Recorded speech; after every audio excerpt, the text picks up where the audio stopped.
Welcome to Cricket Happenings, dear friends and subscribers. Well, in this Cricket Happening show, what we are going to look at is we are going to do. I'm going to look at. I'm going to do a preview of the second One-Day International, which is coming up tomorrow, which is going to be played between Sri Lanka and South Africa. As you know, South Africa were absolutely crushed by a huge margin in the first One-Day International, where Kumar Sangakkara led with the bat with a scintillating 169. One would probably be feeling sorry for South Africa, but one thing that was missing in the South Africa was that they were not at full strength. But tomorrow they should be at full strength because Hashim Amla will return, whether Colin Ingram will be probably made to sit. And so Hashim Amla, you know what a wonderful player he is, and what a difference he can make.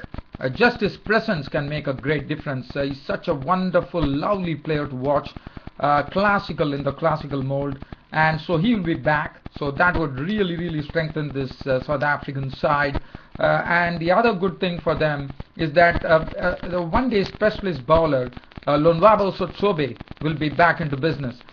So it was a sort of a test in the previous One-Day International for the likes of Chris Morris, who leaked a lot of runs, and also the other bowlers. But now for South Africa, they would be at some strength here with Hashim Amla returning, and also, as I said, Lonwabo Tsotsobe, who has been very successful in One-Day Internationals, who will return back into the fold. So just looking at the squad here for South Africa, well, they would definitely be hoping for a very good start from the openers Hashim Amla and Alvaro Peterson. JP Duminy has been in some form, in the sense he has been looking in good nick, so that would be something that South Africa will want to continue. AB de Villiers, the captain, as usual, lead the side, but you know, I mean, he might have failed in the first One-Day International, but he's too great a player to fail on a consistent basis, and I'm sure he will be putting up a good knock in this particular One-Day International match. And Fab du Plessis, we all know what a wonderful contributor he is, whether it was with the bat, whether it is with the ball. Also he can bowl, but probably is not is underused a bit. But as far as his fielding is concerned, he has absolutely superlative skills. One really thinks of John T. Rhodes in the past for South Africa, and Fab du Plessis is one wonderful fielder. And David Miller, who in the one-day games is a real threat to the opposition, who can really hit the ball high and hard, and he can really hurt the opposition. As far as the bowling is concerned, Chris Morris will probably make way for Lonwabo Tsotsobe, so that will be because Lonwabo Tsotsobe will actually carry on the attack, and that will be a good combination of Lonwabo Tsotsobe and Mone Morkel. Mone Morkel bowled economically and also picked up a wicket, so Mone Morkel and Lonwabo Tsotsobe will hunt in tandem, and that would be a very good combination of a left-arm seamer and a Mone Morkel operating with lots of bounce with his height. Ryan McLaren will play the all-rounders role. And as far as spinners are concerned, well, Robin Peterson is there as an all-rounder. He could also be used as a pinch hitter, but his bowling is also pretty good. He bowls pretty well, Robin Peterson. And they have another spinner, Arun Fungiso, who realized that how tough it is to get into international cricket and perform a bit in a very consistent manner. Early days for Arun Fungiso, but Arun Fungiso is also a very good bowler, and probably they would be sticking with both the spinners.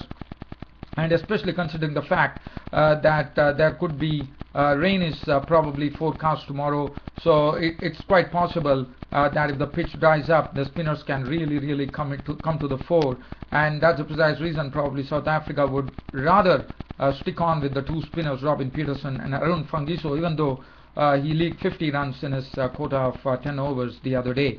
As far as Sri Lanka are concerned, they would be absolutely confidence personified with Upal Taranga and Tilkatne Dilshan opening batting. Dilshan was looking in good nick before he got out, but there is a sort of a certain fallibility that Dilshan has, which he has to really iron it out. He has been out a couple of times in this particular manner, where he actually tries to shape the ball to hit to the leg side, and probably loses his stumps.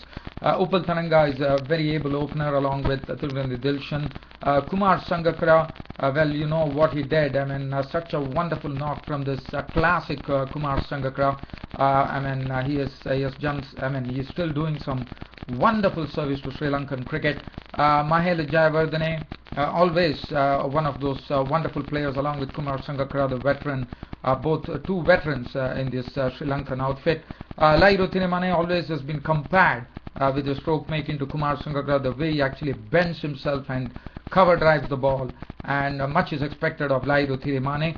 Dinesh Chandimal is the captain of the side. As you know, this is his second one-day international, so he would have been pretty happy getting, being the youngest ever captain for Sri Lanka in one-day internationals, and not only that, getting a victory under his belt first up. What sorts of what motivation and what confidence it can give this young and talented captain and player Dinesh Chandimal. And Dinesh Chandimal, the captain, probably has another opportunity today, that is tomorrow in the second one-day international. But after that, probably Angelo Matthews will be returning back from suspension, and he would be taking on the reins from the third one-day international. That's what my sincere feeling is. So Dinesh Chandimal once again gets an opportunity to show his captaincy wares.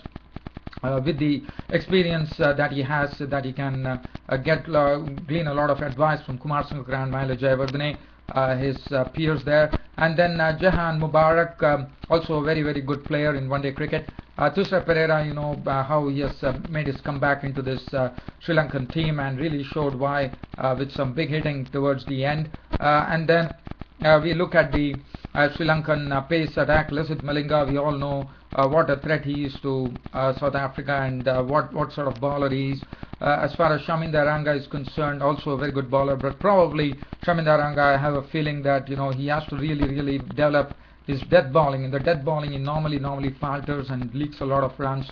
Ranga Nahara, the left-arm spinner, not always included in a one-day international, but definitely bowled well in the last one-day match, so he would be playing for sure. And also I'm told that Rangana Herath will be playing his 50th one-day international, and Rangana Herath, he just requires 2 wickets to get to a coveted 50 mark as far as one-day internationals are concerned. So, he's just, so as I said, Rangana Herath has not played lots of one-day internationals, and after the 180-run opening loss, South Africa will definitely like to right the wrongs here. And as I said, they are definitely strengthened with the coming of Hashim Amla and Lonwabo Tsotsobe, the one-day specialist bowler. One should have a good match. It should be an evenly contested match, even though Sri Lanka boasts of some very great names in their particular outfit. So we should have a good game of cricket with rain staying away in the second one-day international, which is coming up tomorrow between South Africa and Sri Lanka at Colombo. And it's very essential for South Africa to win, because if you see at the last 10 one-day internationals which has been played between South Africa and Sri Lanka in Sri Lanka, there has been a spell where probably in 1993 they have lost last 10 one-day internationals against South Africa, against Sri Lanka. So they would definitely like to right that thing. Other than that, as far as cricket news are concerned, slowly we are slowly coming to another tour which is starting, that is India would be touring Zimbabwe. So Indian tour of Zimbabwe would be starting. The 24th is the first one-day international which would kick off, probably in the capital Harare. One has to wait and watch about that. And other than that, as far as cricket news is concerned, I can say about some comments coming in from Australia. As you know, Australia, after losing the Ashes Test, the former cricket player, former great cricket player and captain of the Australian cricket team in the past, and also when one would remember who it was, Kim Hughes, once, as you know, he left in tears after after they lost to West Indies in that particular series, and Alan Border took the reins at that particular time, and he had a golden run. In fact, he was a very successful Australian captain. So he has come up a bit strongly, saying that the Australian batting lineup needs to really rejig, in the sense they really need to really show what they're capable of, and they have to they have not done well. He says that even the 9, 10 and Jack, the 9, 10 and 11 batsmen have done their job, and it's really surprising to see the top 6 Australian batsmen have not really come and done have not done justice to their batting. So that is a strong comment coming in from not a very outspoken person, Alan Border. He comes out and makes this statement. So Australian cricket is something that is getting a bit concerned. Australian cricket all over the world, if you look at it, Australian cricket in general is a bit of a concern after losing to England in a very by a massive margin. So that's not really done. They didn't even really pose any challenge to England. So definitely talks about England's superiority, but it also depends on how the Australian batsmen shape up. That's pretty essential. Other than that, dear fans and subscribers, just trying to scan and see whether I am able to get to any other cricket news today. Well, dear fans and subscribers, I don't have anything else to really talk about. That brings an end to this Cricket Happening show of mine. Thanks for your company, and thanks for your regular support to this cricket show. Your host Ram would like to say goodbye. Thank you.